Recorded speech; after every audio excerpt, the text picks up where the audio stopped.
हरे कृष्णा, राधे राधे। स्वागत है आपका कन्हैया स्टोरी की आध्यात्मिक यात्रा में।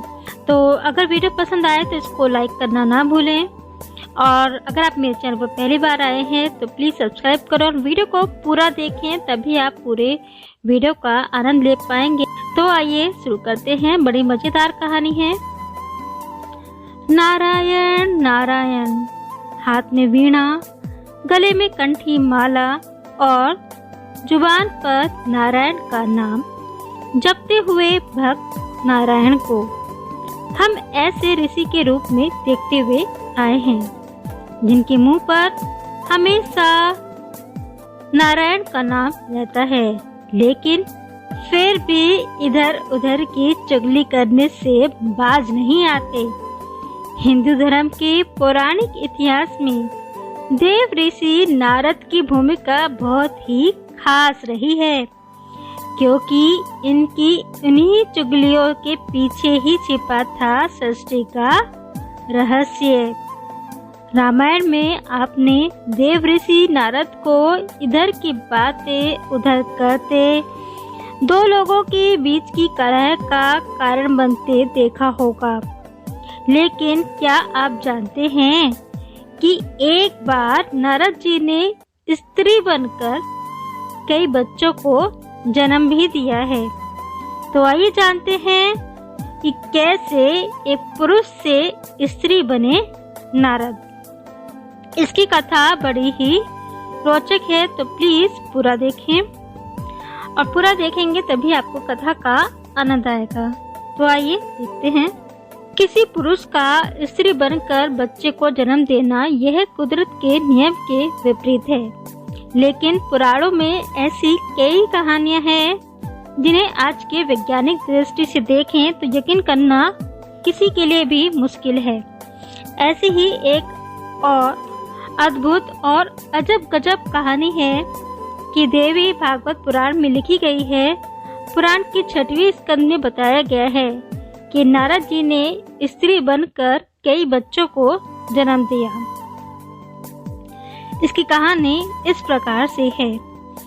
एक बार नारद मुनि वैकुंठ पहुँचे तो भगवान विष्णु जी के पास से उठकर देवी लक्ष्मी भवन के अंदर चली गई। तो नारद मुनि ने भगवान विष्णु से कहा कि ना तो मैं ससुर ना मैं जेठ, फिर माता मुझे देखकर क्यों चली गई। इस पर प्रभु बोले, ये माया है, इनके चक्कर में ना पड़ो नारद। तो नारद जी बोले, क्यों? इससे नारद मुनि को बड़ी हैरानी हुई। नारद मुनि ने भगवान विष्णु से कहा कि मैं तो मोह माया और काम भावना से मुक्त हूँ, फिर देवी मुझे देखकर भवन में क्यों चली गई। नारद मुनि की बातों में अहंकार की भावना समझकर भगवान विष्णु ने अपनी लीला दिखाई। भगवान विष्णु ने कहा कि आइए नारद चलते हैं। भगवान विष्णु नारद मुनि को लेकर एक कान्य कुब्ज नगर, जिसे वर्तमान में कन्नौज कहा जाता है, वहां लेकर आए। भगवान ने नारद जी को एक सुंदर सा सरोवर दिखाकर कहा कि इसमें स्नान करके आओ, फिर मैं तुम्हें अपनी माया के दर्शन करवाता हूँ। नारद जी ने सरोवर में जैसे ही डुबकी लगाई, उनका शरीर स्त्री का हो गया और वह भूल गए कि वह कौन है। इसी बीच भगवान विष्णु नारद जी का तंबूरा लेकर वैकुंठ चले आए। नारद जी सरोवर से निकलकर इधर उधर भटक रहे थे, तभी तालध्वज नाम के एक राजा उधर आए।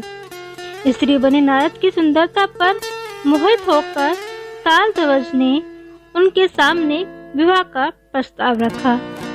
स्त्री बने नारद जी पहले तो लजाने लगे, और काफी नानुकुर के बाद नारद मुनि ने प्रस्ताव को स्वीकार भी कर लिया और दोनों का विवाह हो गया।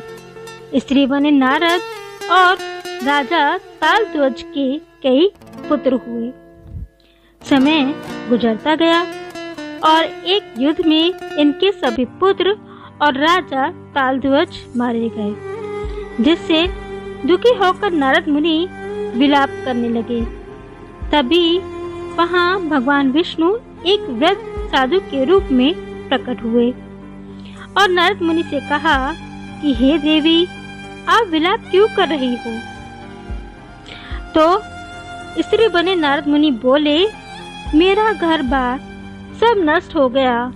मेरे सारे पुत्र जो कि मेरे बुढ़ापे का सहारा थे मुझे छोड़कर चले गए। मैं विलाप न करूं तो क्या करूं? तब वृद्ध साधु बोले, देवी, आप मेरे साथ चलो और अपने पुत्रों का तर्पण कीजिए। तब भगवान विष्णु नारद जी को उसी सरोवर पर ले आए और कहते हैं कि देवी, आप सरोवर में स्नान कीजिए और पुत्रों की आत्मा की शांति करवाइए। नारद मुनि ने सरोवर में जैसे ही डुबकी लगाई तो वे अपने वास्तविक रूप में लौट आए और उनका अहंकार भी दूर हो गया और उन्हें देख भगवान विष्णु मुस्कुरा रहे थे। नारद जी को सब समझ आ गया। वे बोले, तो यह सब आपका रचा बसा था, मैं तो सब सच समझ रहा था। भगवान विष्णु बोले, हे देव ऋषि, अब तो तुम्हें तुम्हारे सवालों का जवाब मिल गया होगा ना? तो चलो चलते हैं। नारद जी ने भगवान विष्णु से क्षमा मांगी। उन्होंने भगवान विष्णु जी के चरण पकड़ लिए और बोले, प्रभु, बड़ी गजब है आपकी माया। इसमें फंसे व्यक्ति का उद्धार आप ही कर सकते हैं। नारायण नारायण। तो ये थी कथा, छोटी सी कथा कि जब नारद मुनि स्त्री बने और कैसे वे मोह माया के बंधन में फंस गए थे। तो मोह माया के बंधन से सिर्फ हमें भगवान विष्णु ही पार लगा सकते हैं। वैसे तो मोह माया के बंधन से कलयुगी मानव कभी बच ही नहीं सकता है, सिर्फ उन्हें भगवान विष्णु ही पार लगा सकते हैं।